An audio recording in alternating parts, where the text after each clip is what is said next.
당선됐나? 입니다. 누구 얘기하는 걸까요? 기사 보겠습니다. 반윤 날 세운 이준석 국회 입성입니다. 개혁신당 이준석 대표 이번에 드디어 국회 원내로 입성을 했습니다. 이준석 대표 당선 소감 직접 들어보시죠. 그 당의 대표였던 사람이 왜 당을 옮겨가지고 이렇게 출마할 수밖에 없었을까라는 것에 대해서 윤석열 대통령께서 한번 곱씹어 보셨으면 하는 생각입니다. 기교도 많이 부리고 그리고 무엇보다도 여러 가지 이성적인 접근하고 계산도 많이 하고 했지만은 결국 국회의원이 되는 데 필요하고 그리고 주민들의 선택을 받는 데 필요한 것은 진정성 하나였구나라는 생각을 느끼게 된 그런 선거였습니다. 네, 이준석 대표 노원에서 3번 떨어졌는데 동탄 화성을에서 이번에 당선이 됐습니다. 근데 상대 후보가 누구냐 같이 좀 볼까요? 저희 경기 화성을 몇 프로 나왔나 같이 보겠습니다.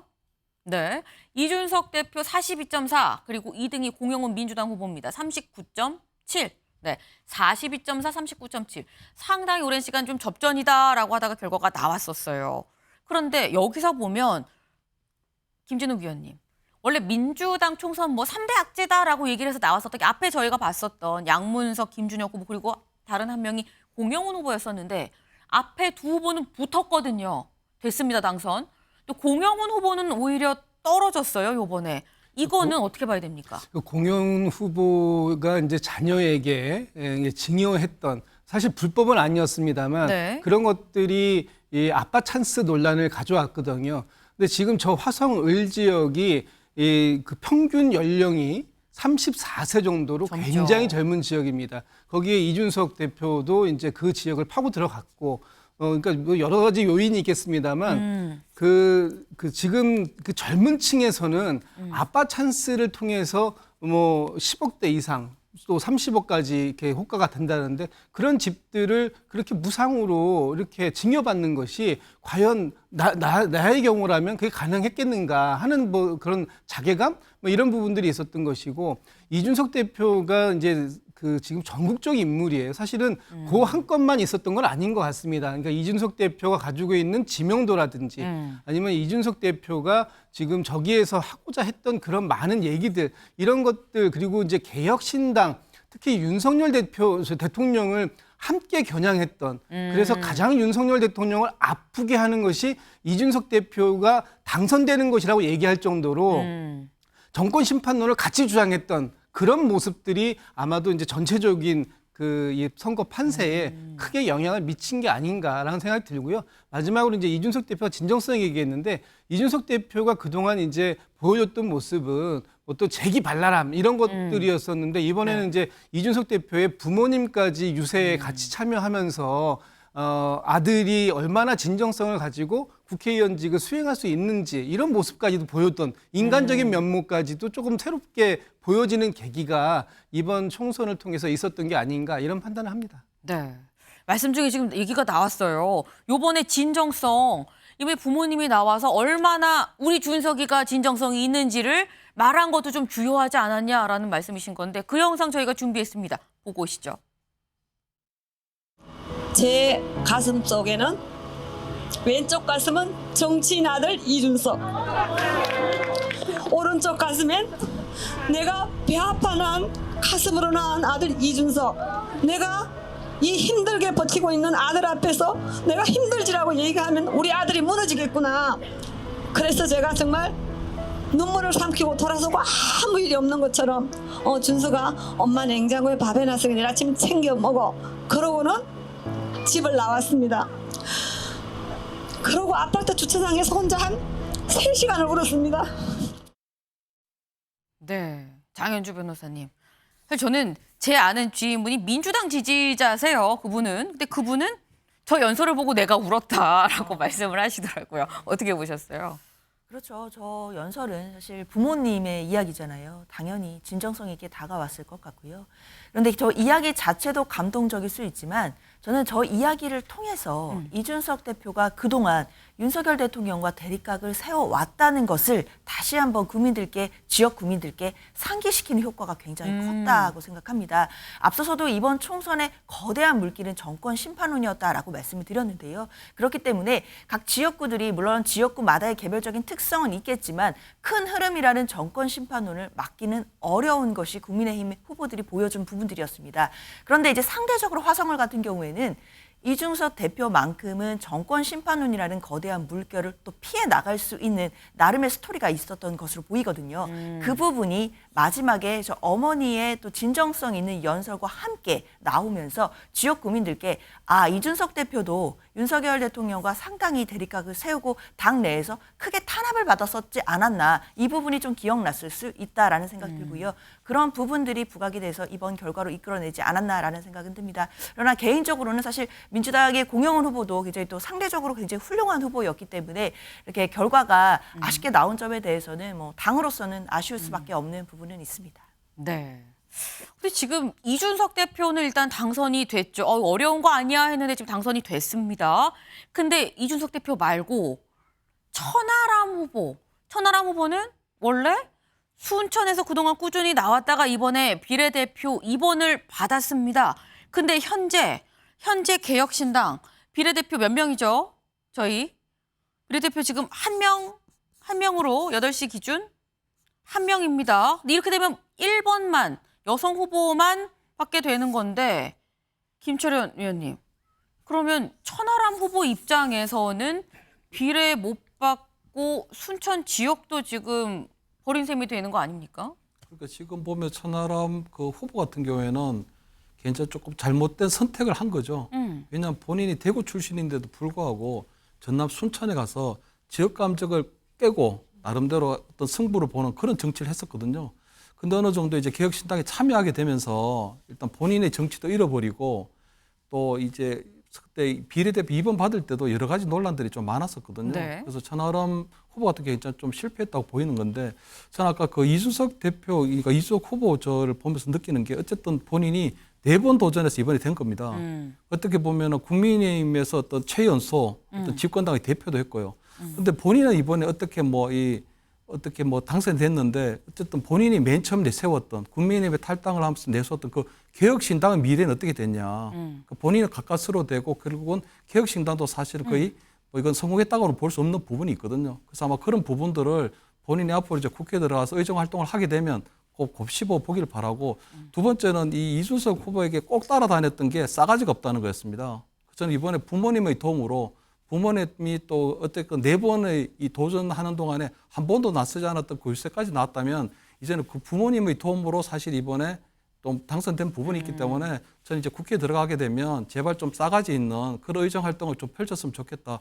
그런 뭐 조언을 좀 해드리고 싶습니다. 네, 뭐 인성 논란 정도로 들으셨으면 됐을 것 같습니다. 네. 근데 그러면 이제 이준석 대표를 알아봤는데 다음 인물은 누구냐? 사실 많은 사람들이 여기 됐나라고 생각한 중에 한 명, 추미애 후보입니다. 추미애 후보 하남갑에 나왔었죠. 하남갑 몇 프로 나왔나 볼까요? 추미애 50.6, 이용 49.4입니다. 얼마 차이가 안 나요. 1.2%포인트입니다. 지금 1.2%. 여기 딱, 이 하남갑이 또 딱 프레임이 어떠냐면, 여기는 반윤이죠. 친명 반윤입니다. 여기는 친윤입니다. 그런데 어쩌거나 접전 끝에 1,200표가 채 안 되는 표차로 1%포인트 남짓으로 해갖고 지금 추미애 후보가 당선이 됐습니다. 근데 추미애 후보 당선되고 뭐라고 얘기를 했느냐? 같이 볼까요? 네. 소신과 사명을 할 수 있다면 어떤 자리든 마다하지 않겠습니다라고 얘기를 했어요. 저는 육선 국회의원이자 민주당 대표를 역임하고 대표적인 범야권 지도자 중 한 사람입니다. 힘을 잘 활용해 대안 과제를 잘 설계해 나가겠습니다라고 얘기를 했습니다. 네. 근데 지금 당선 소감을 보면 하남이 아니라 뭔가 좀 규모가 상당히 좀 큽니다. 여기서 드는 생각, 앞서서 추미애 의원, 추미애 후보 이런 얘기를 했었거든요. 들어보고 오시죠. 물론 그 헌정사 여성 최초의 국회의장이라는 기대감을 받고 있다는 것을 느끼지만 네. 그게 자칫 자만심으로 오해를 받을 수 있기 때문에 그게 아니고 한 표 한 표 주워 담기 위해서 최선을 다한다, 절실한 마음으로 다가가겠다. 국민을 지키고 민주주의를 회복하는 혁신의장에 대한 기대가 있기 때문에 그런 네. 기대라면 제가 얼마든지 자신감 있게 그 과제를 떠안을 수 있다, 이렇게 말씀드리고 싶습니다. 알겠습니다. 네, 김진욱 의원님. 추미애 후보는 그럼 최초의 여성 국회의장이 되는 겁니까?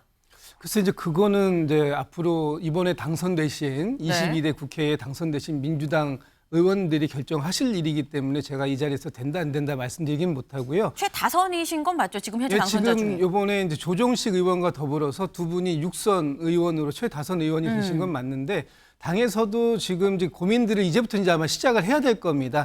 이제 의장단 구성, 또 상임위 구성, 또 원내대표 구성, 뭐 이런 부분들이 앞으로 줄줄이 남아 있는 이제 그 숙제거든요.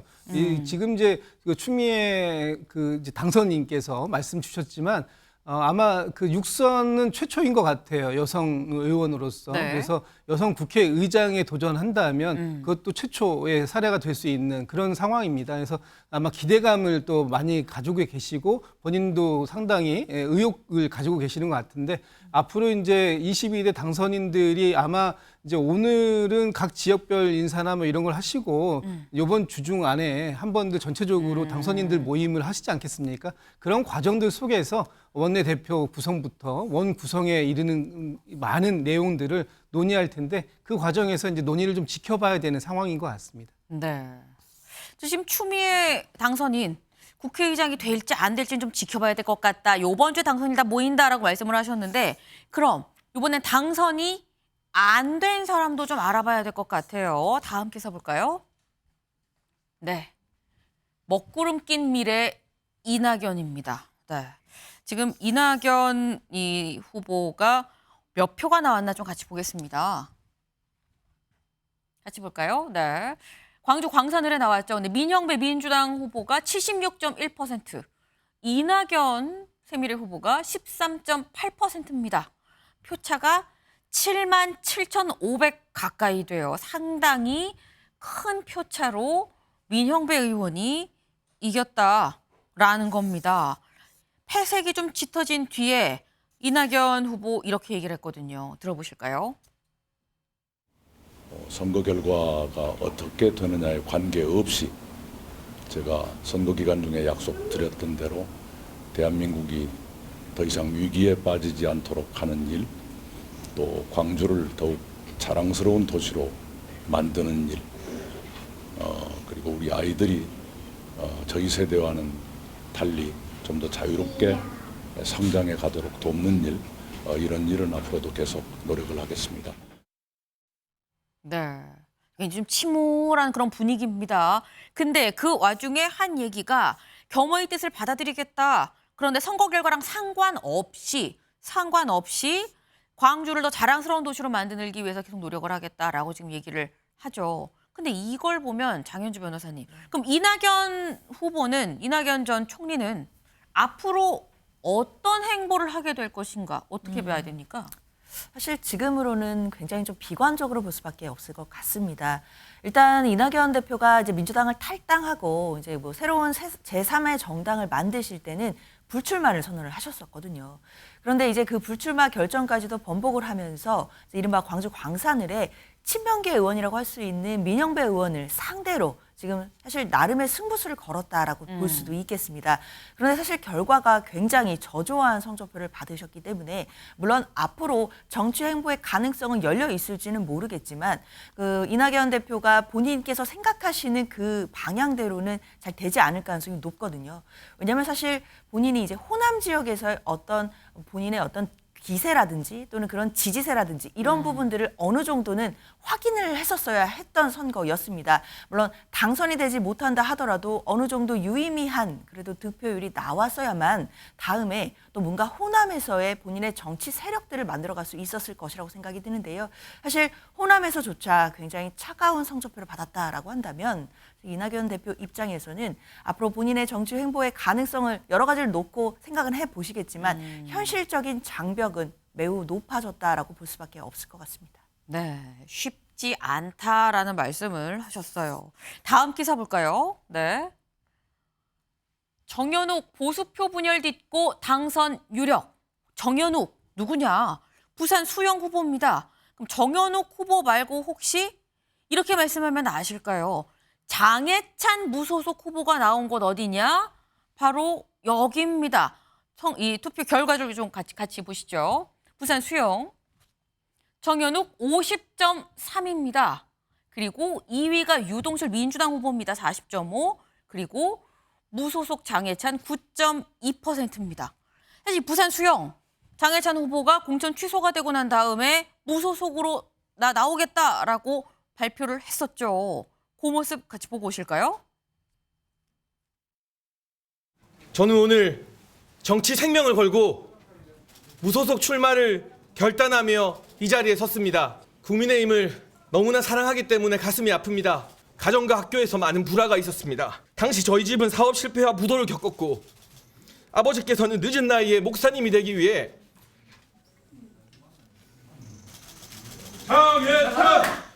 서서 죽을지언정 무릎 꿇지 않겠습니다. 혈혈단신 광야로 나서는 장해찬의 손을 잡아주십시오. 네. 결국 무소속 출마를 선언을 했습니다. 그래서 우려가 됐었던 부분이 보수표가 분산되는 거 아니냐라는 우려가 있었어요. 그리고 여론조사가 그러니까 공표 금지되기 직전, 최근 여론조사까지 보면은 이 민주당 후보가 가장 높고 정연욱, 장해찬 후보가 비슷비슷하게 2위, 3등을 좀 달리고 있었는데 결국 열어보니까 결국 국민의힘 정연욱 후보가 됐습니다. 근데 그럼 신지호 의원님. 네. 여론조사가 보이지 않았던 D-6일 동안에 블랙아웃 기간 동안에 유권자의 민심이 바뀐 건지 아니면 실제로 유권자들이 그때는 그랬는데 이후에 선거일이 가까워오면서 자체적으로 좀 결집이 된 건지 어떻게 봐야 되는 겁니까? 그 여론조사가 어느 정도 정확했는지 뭐 제가 알 수가 없고요. 근데 이제 분명한 것은 선거를 한 일주일 남기고부터 저도 사실 장해찬 후보랑 개인적인 친분이 상당해가지고 네. 공천 취소되는 과정이 너무나 안타깝고 그때 뭐 여러 차례 통화도 하고 그랬습니다만 저도 뭐 그 화가 나고 뭐 그 우라통이 터질 정도였는데 근데 그 공천 취소의 부당성과 그럼에도 불구하고 저런 식으로 무소속으로 나가서 민주당 후보에게 어부지를 주는 문제는 또 다른 차원의 문제다.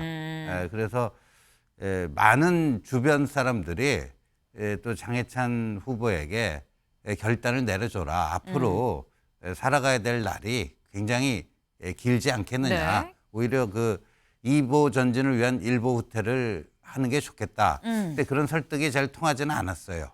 잘 통하지는 않고 그러면서 나온 게 뭐냐면 이제 부산 수영구의 유권자들이 전략적 판단을 해가지고 한쪽으로 몰아줘야 된다. 이런 분위기가 간 것 같습니다. 그래서 이제 저런 결과가 나왔는데 저는 저희 당이 이번에 대패했음에도 불구하고 가장 선전한 지역을 꼽으라고 하면 부산입니다. 왜? 18석 중에 4년 전에 3석을 뺏겼는데 이번엔 한 석, 네. 단 한 석을 이제 내줬고 수영 같은 경우에 엄청난 위기였잖아요. 이거를 그 부산 유권자들의 그 슬기롭고 현명한 판단으로 위기를 극복해냈다. 유권자들께서 해결해 주셨다. 그래서 네. 이번 그 총선에 가장 그 돋보이는 지역이 저는 부산이다 이런 생각이 듭니다. 그럼 짧게 요거 하나만 더 여쭤보겠습니다. 장해찬 후보는 앞으로 어떻게 행보를 보일 거라고 생각하십니까?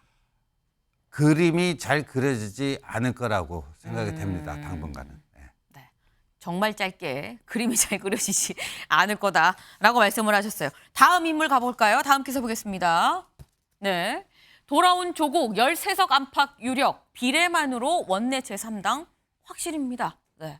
조국 대표, 조국 혁신당보다 훨씬 주목받는 대표죠. 이번에 조국 혁신당 뭐 13석 안팎이 유력하다라고 했는데 결론적으로 12석으로 지금 결론이 났습니다.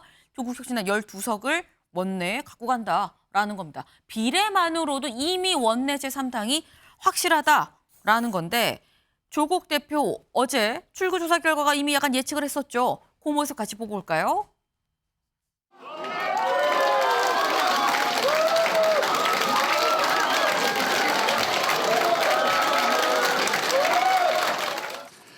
창당한 지 한 달 남짓한 조국혁신당에 뜨거운 지지와 성원을 보내주셔서 정말 고맙습니다. 저와 조국혁신당은 선거운동 과정에서 약속드렸던 것을 22대 국회에서 반드시 실천해 옮기겠습니다. 네, 조국 대표 사실 이번에 이번 총선의 가장 큰 수혜자 아니냐라는 얘기가 나올 만큼 조국 대표 입장에서는 이보다 좋을 수 없다라는 얘기가 나옵니다. 이번에 12석 본인도 이 원내 입성하고요. 그리고 본인 외에도 11명을 다 데리고 지금 국회에 들어가게 되는 건데 다음 기사 이어서 볼까요?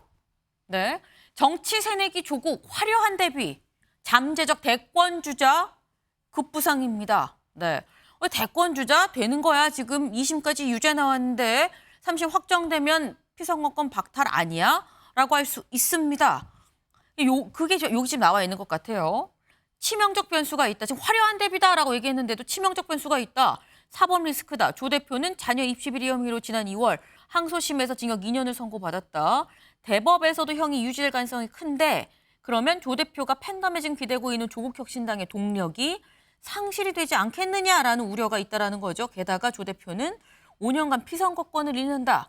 대선 출마가 불가능하다. 그럼 이럴 경우 조국혁신당이 민주당에 흡수될 수도 있는 거 아니냐. 지금 굉장히 화려하게 데뷔하고 돌아온 조국, 정치 새내기인데 이렇게 화려하게 온 이런 얘기를 받고 있습니다. 스포트라이트 굉장히 많이 받고 있는데 근데 이런 치명적인 변수도 있다라는 거죠. 장현주 변호사님. 이 가능성 어떻게 봐요? 여기 지금 심지어 흡수되는 거 아니야, 민주당이 흡수되는 거 아니야라는 얘기까지 있거든요. 일단 먼저 말씀드려야 될 것이 조국 대표가 항소심에서 유죄 판결을 받은 것은 국민들께서 대부분 다 알고 계시거든요.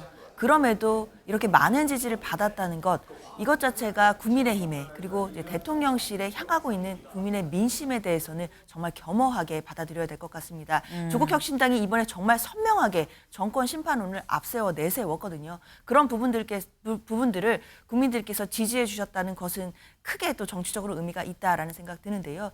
물론 사법 리스크상 항소심에서 유죄 판결을 받았기 때문에 대법원에서도 그 판결이 유지가 된다라고 한다면 사실상 이제 실형을 선고받게 되는 상황이 됩니다. 그렇게 된다라고 한다면 조국혁신당 자체가 좀 흔들리지 않을까 이런 예상들, 우려들도 분명히 나올 수 있을 것 같은데요.